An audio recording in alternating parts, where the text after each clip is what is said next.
সালাফদের দৃষ্টিকোণ থেকে মাযহাবের অবস্থান কি?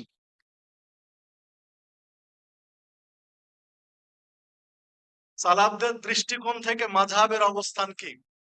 জি, বলা হয় কি যে যার কোনো মাযহাব নেই তার মাযহাব হলো বা ইমাম হলো শয়তান। আস্তাগফিরুল্লাহ। নাউজুবিল্লাহি মিন যালিক। তাহলে সাহাবায়ে কেরাম কোন মাযহাবের ছিলেন? আজকের আলোচনায় কিন্তু এটা হলো যে আমরা মাযহাব মানে পথ, মানহাজ মানেও পথ, পদ্ধতি, পন্থা, ঠিক মাযহাব মানেও পথ।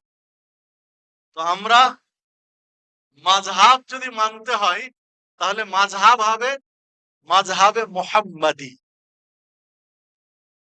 মাযহাবে মুহাম্মাদি, আর সেটাই হলো মানহাজুস সালাফ। মুহাম্মদ সাল্লাল্লাহু আলাইহি ওয়াসাল্লামের রেখে যাওয়া পথটাই হলো মানহাজুস সালাফ, সালাফি মানহাজ।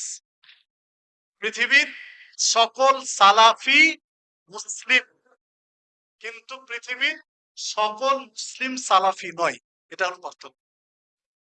যিনি সালাফি তিনি মুসলিম, কিন্তু যিনি মুসলিম তিনি সালাফি নন। অনেক বাতিল ফেরকা তারা মুসলিম দাবি করে, কিন্তু তারা সালাফি নন। সাহাবাদের নীতি আদর্শ তারা মেনে চলে না। তাহলে আপনি কোনটা নেবেন? মুসলিম হবেন না সালাফি হবেন? জি অবশ্যই আমি সালাফি, অবশ্যই আমি মুসলিম। আমি মুসলিম, কেমন মুসলিম? আমি সালাফি মুসলিম, বৈশিষ্ট্যগত নাম। আমি সালাফি মুসলিম, এমনি মানে খারেজি মুসলিম নয়, আমি মুতাজিলি মুসলিম নয়, আমি শিয়া মুসলিম নই, আমি সালাফি মুসলিম। জাযাকাল্লাহ খাইর। তো এইখানে মাযহাব মানা ফরজ, যেটা বলা হয়, এই নীতি আদর্শ সালাফদের নয়।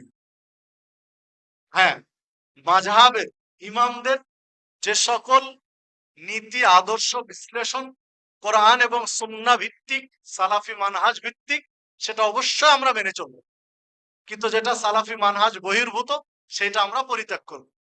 প্রত্যেকটা ইমামের নীতি আদর্শ কিন্তু তাই ছিল। যেমন ইমাম আবু হানিফা রাহিমাহুল্লাহ তিনি বলেছিলেন, ইদা সহাল হাদিস ফাহুয়া মাযহাবি। যখন কোন সহিহ হাদিস পাবে জেনে রাখো সেটাই আমার মাযহাব। তবে তো উনি সালাফদের দিকেই ইঙ্গিত করেছেন। জাযাকাল্লাহ খাইর।